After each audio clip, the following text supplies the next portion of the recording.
जय हिंद। क्या है राइट इशू, निवेशकों को कैसे होता है फ़ायदा। दोस्तों, आपके चैनल में आपका स्वागत है।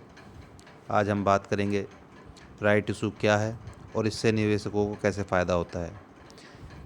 मार्केट कैपिटलाइजेशन के लिहाज से देश की सबसे बड़ी कंपनी रिलायंस इंडस्ट्री लिमिटेड यानी RIL ने राइट इशू जारी करने का संकेत अभी दिया है।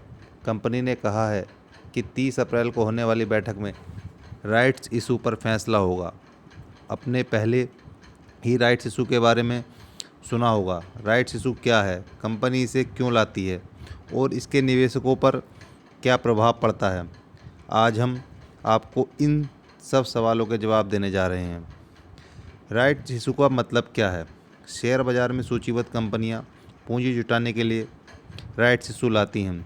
इसके तहत कंपनियां अपने मौजूद शेयरधारकों को ही अतिरिक्त शेयर खरीदने की मंजूरी देती हैं। मतलब ये है कि आपको वही लोग इसमें पार्टिसिपेट कर पाते हैं जिनके पास ऑलरेडी पहले से शेयर होते हैं और अतिरिक्त शेयर खरीदने की मंजूरी उन्हीं को मिलती है। शेयरधारक कंपनी की ओर से तय अवधि में ही राइट इशू के तहत शेयर खरीद सकते हैं। राइट्स इशू के तहत शेयरधारक एक निश्चित अनुपात में ही शेयर खरीद सकते हैं। यह अनुपात कंपनी अपने हिसाब से तय करती है। उदाहरण के लिए मान लीजिए कंपनी ने राइट्स इशू के लिए 1:3 का अनुपात तय किया है।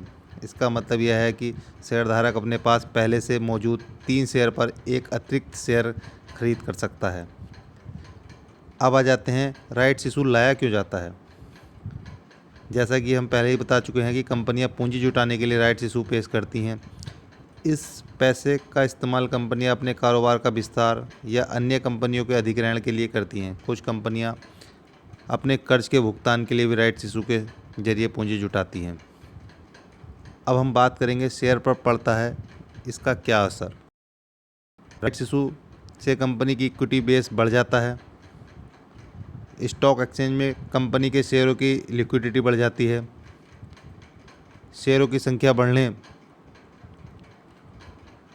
से कंपनी के मालिकाना हक पर कोई असर नहीं पड़ता। कंपनी का मालिकाना हक उन्हीं लोगों के पास रहता है जिनके पास राइट्स इशू जारी करने का से पहले था। निवेशकों को मिलता है डिस्काउंट। राइट्स इशू के जरिए शेयर खरीदने पर कंपनियां अपने शेयरधारक को डिस्काउंट भी देती हैं।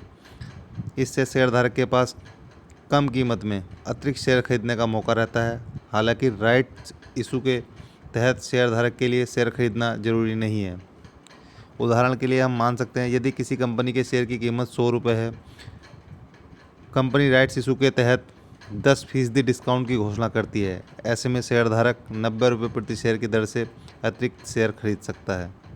तो दोस्तों, आज जो बात हुई है वो राइट्स इशू के बारे में हुई है। अभी रिलायंस इंडस्ट्री लिमिटेड का राइट्स इशू आने वाला है, तो मुझे लगता है कि आपके सारे डाउट्स इसमें क्लियर हो गए होंगे। यदि तब भी आपका कोई डाउट्स है तो आप मुझे प्लीज़ कमेंट बॉक्स में लिखिए, मैं उस पर बात करूँगा।